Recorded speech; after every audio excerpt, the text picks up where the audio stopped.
So I'm Writing a Novel is the show where you join me, Oliver Brackenbury, on the journey of writing my next novel, from first ideas all the way to publication and promotion. In this one-man reality show, I'll share with you my ever-evolving thoughts and feelings on how I write, being a writer, and everything that entails at each stage of the process. I'll also answer listener questions and sometimes interview people who write fiction.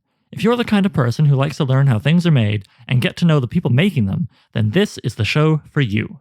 After 7 consecutive interviews, we're going back to talking about the writing of what is still called Untitled Sword and Sorcery novel. As it's been a while, and thank you very much, by the way, there are some new listeners who joined in the last little while, I'm going to do a recap. But if you are one of the people who have been listening from the start or are otherwise all caught up, and thank you too, then you can skip ahead to approximately 3 minutes and 50 seconds. So, okay, what am I doing here? I'm writing a sword and sorcery novel. It is a short story cycle, which means it's a collection of short stories that stand on their own but add up to a greater whole, telling you about a period in the life of my protagonist, whose name is Vo. She is a Shetland Island type, kind of, whatever, it's a secondary world, it's not Earth, but yeah, Shetland Island-ish barbarian who was raised by a blacksmith and a dyer, and those crafts matter greatly to her, as do her parents, who are both deceased. The novel begins shortly after they die, when she crafts a heroic persona out of stories that they raised her on and goods that she made using their tools and skills, and sets about getting off the island her people have been trapped on for a few centuries by a wizard, a horrible old wizard, who thought trapping her people and the people they were feuding with on a remote island would be a great way of dealing with the issue of their feud causing chaos on the mainland. If you want to know more, you can go back to the very first episode of the podcast, or episode 7, where I read to you the short story I wrote all about her getting off the island, and it was that short story which birthed this entire project. As the novel will be structured so that you can read any one story on its own and be fine, but you'll be rewarded, of course, for reading from start to finish, so too is my approach to this podcast, where I'd like to think you can drop in on any episode and I'll tell you enough to be able to enjoy the episode and understand what I'm talking about, but you'll get more out of it if you listen to the whole thing from start to finish. So don't worry, you don't have to go back to episode 1 or 7 or any other episode to be able to follow what I'm going to be talking about today. So the novel follows Vo's life adventuring from age 19, roughly, when she gets off the island, to approximately 35, when her travels end, though I won't spoil how. And the book is broken into sort of 4 quadrants, the first of which I've already talked about, Act 1.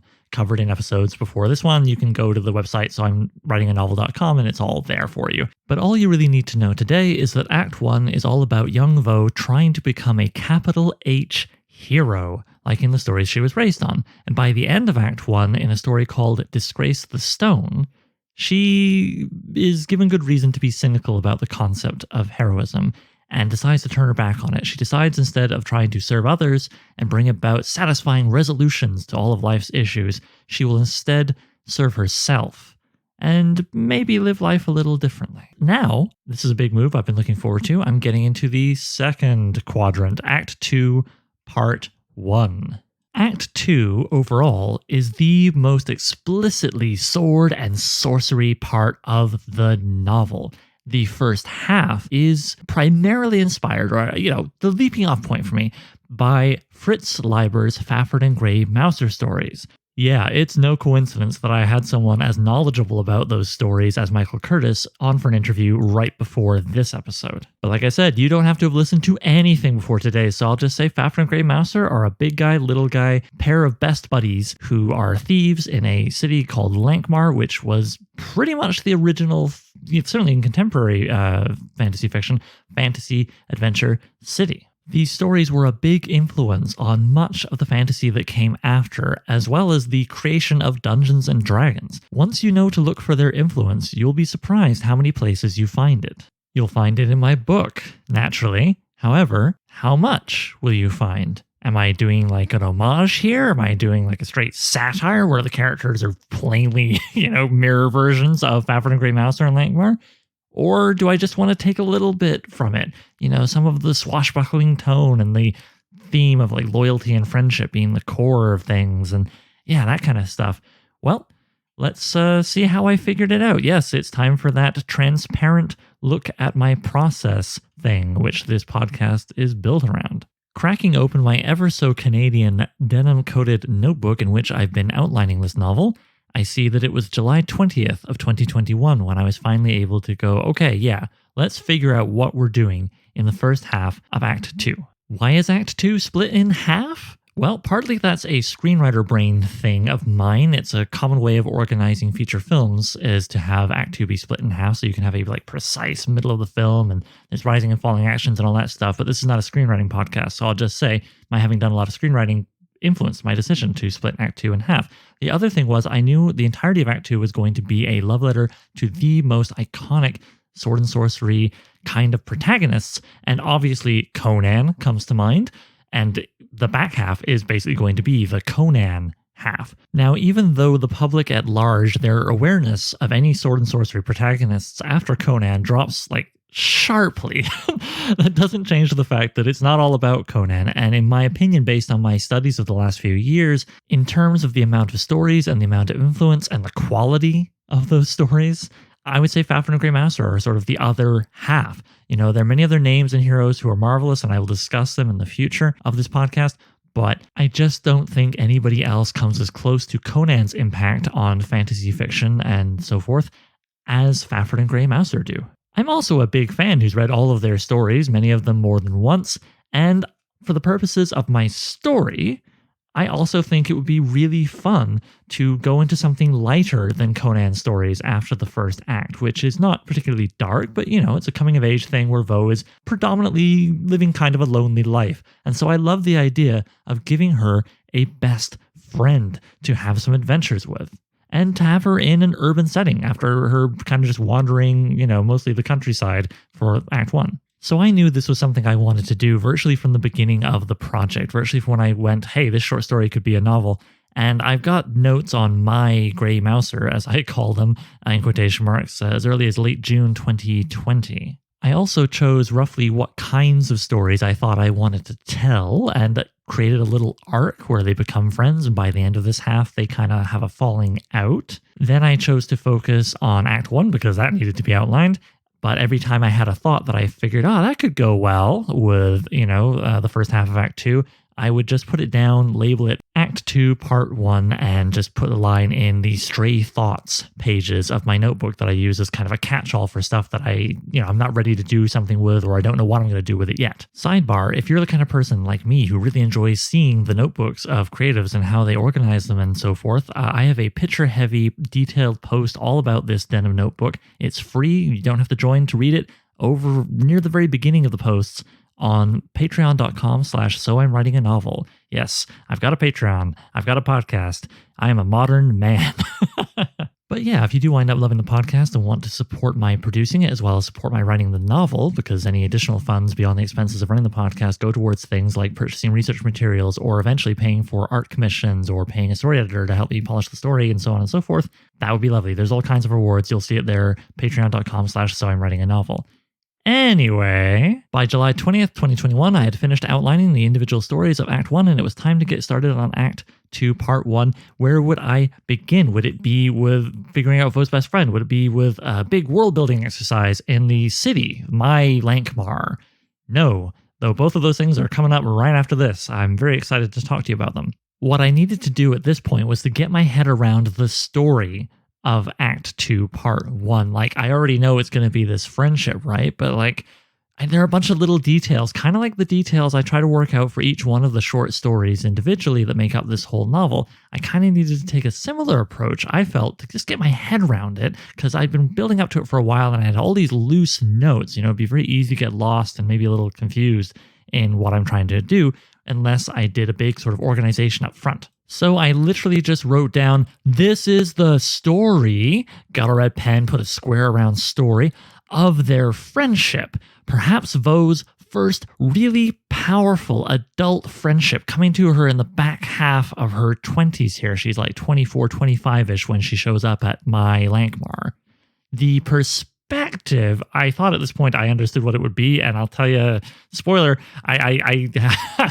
oh boy, I can't even finish this sentence. That's how messed up I am about perspective, but I'll come back to that. What I wrote though was the perspective, put a red, rectangle around that, will be mainly an alternating, though not too much, third-person limited perspective on Vo and whoever Grey Mouser will be, her buddy. See, because Vo is the big one, right? I already think of her as my Fafford, but that gets switched around too as we go further. Leiber, I noticed in his work, used really omniscient perspective and also just frankly didn't seem to care about the rules of perspective a lot. I'm not saying he wasn't skilled. I'm saying he felt skilled enough to just say, the heck with it and do what he felt like. I'm not the only one to say that. I felt validated when I went back over the Fafford and Grey Mouser section in Brian Murphy's excellent book on sword and sorcery, Flame and Crimson, A History of Sword and Sorcery, which I continue to recommend. Yeah, I think maybe it was because Leiber came up in a sort of playwright and movie acting, screenwriting kind of background. And so I think that just kind of leaked into what he was doing, which is interesting given that I'm mostly, in terms of my professional training, a screenwriter, but I really want to write this novel. So can I mess around? Well, am I Fritz Leiber? No. Was Fritz Leiber when he was young? No, he had to become Fritz Leiber.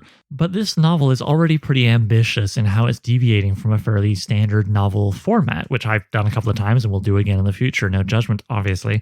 But yeah, because I'm already trying to do a bit of a high wire act with a bunch of other things, I think it's really important that I figure out the perspective and kind of stick to it rather than do what I feel like, wavy gravy, the way Fritz Leiber felt comfortable doing. As I mentioned before, in terms of Vo's character development, Vo is now living for Vo. That was very important to me. She isn't cruel. She isn't, a complete bastard like Jack Vance's character, Kugel from the Dying Earth series, who's just absolutely living for himself and will not help anybody unless he sees a profit in it. She's still a nice person, more so I would say in this first half than when she kind of goes Conan in the back end. I would say she's also gone from craving a kind of satisfying resolution to more wanting a fun, pleasing stasis, which is to say kind of the boom-bust cycle of an adventurer's life, acquiring wealth at great personal risk, blowing it all, and then starting over again.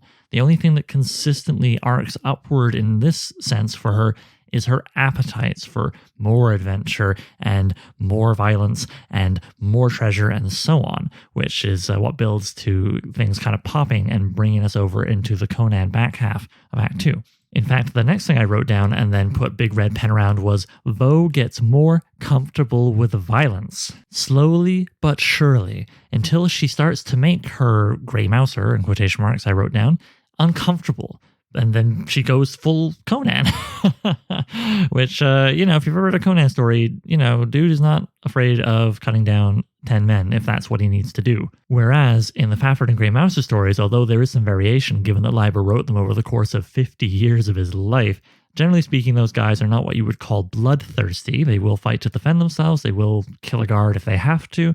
But on more than one occasion, one might admonish the other for murderousness or wanting to murder when they don't need to. And I feel that kind of mindset is a good middle ground between quote-unquote the full Conan and the way Vo behaves in the first act of the novel, where she's trying to be a hero and she'll fight because that's what you do, but she's not out for blood. So yeah, I think killing for Vo will begin here as something where there needs to be a personal motivation like revenge. But otherwise, it's just kind of like it's a tool that you don't want to pick up any more than you have to, though it is also a tool that grows increasingly satisfying.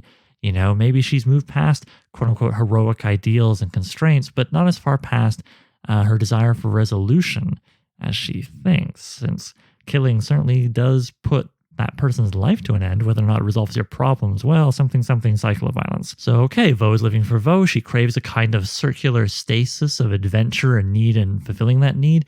But as her appetites grow, including her getting more comfortable with violence, that circular kind of stasis that she wants really turns into a spiral that just gets wider and wider until things go pear-shaped in the last story of this part of the book, and her friend have a big falling out that sends them off in different directions. I was able to make these decisions in part because of all the work I'd done before in figuring out who Vo is, but also mostly where I had done work figuring out the key points in the novel where I wanted her to go, including the end of Act 2, where her Conan days have kind of they were fun in their own way, but they got her in trouble, and she's locked up by the side of the road and is vulnerable to someone offering to free her in exchange for all kinds of servitude, which drives us through Act 3. So knowing I wanted to get there, and knowing that the friendship, the Fafhrd and Grey Mouser bit, wasn't going to continue into the Conan bit, I could combine that knowledge with what I'd learned about Vo in my earlier outlining of both her and the stories in Act 1 that she goes through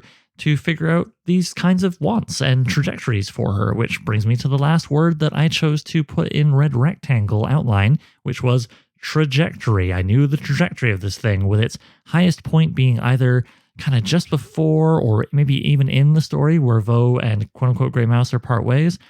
She starts off free from heroic constraints and stories that have ruled her life in the first act, and winds up by the end of Act 2 as a whole imprisoned without hope because of how far she takes living only for herself. Carried away, the more Vo gets away with, the more she's inspired to go even further, like a first-year university student finally living their life away from super restrictive parents. The first sign she's on the downslope will be quote-unquote Grey Mouser being concerned by Vo's bloodlust and Vo refusing to listen to them, whereas before they would always have been held back. And so I figured the final straw for what gets her to the end of Act 2 as a whole, so I guess I'm kind of covering Act 2 Part 2 a little bit in this episode as well, would be a dark repeat of a moment I have known for some time I wanted to have in the first story with Vo and her Grey Mouser, where she has to choose between losing treasure, let's say it's falling off the side of a building, and letting her new friend die. Now, in the first story, of course, she saves her new best friend, and then they, that's part of a bonding experience for them, and they go off and they have their adventures in the first half of Act 2. So the dark mirror of that, which would be, I think, in the second last Conan story, but don't hold me to that, I'm still figuring it out, would be her choosing the treasure and letting another later new friend die, which would be that moment for Vo in a more fantastic context, equivalent to when you're kind of drunk and dancing and having a good time at a party or whatever, but then you kind of take it too far and maybe you knock your drink over on someone or otherwise do something deeply embarrassing. Oh, how embarrassing. I let a new friend fall down a pit and die so I could grab the treasure instead. You know what I'm saying. That feeling of having crossed a threshold of, oh geez, this was great until it wasn't. Thus, the high of everything that's been building from the beginning of this act is over, and we go into the final story of Act 2 as a whole, it was actually the very first story I outlined. It's been on my mind so long, called The Gibbet, where that's what she's hanging in, one of those cages off a post by the side of the road where people are left to starve to death as like a warning of what happens to thieves and whatnot. She's left in there, and I would like the reader to not entirely disagree with her deserving to be in the damn thing, which naturally sets her up for some kind of redemption.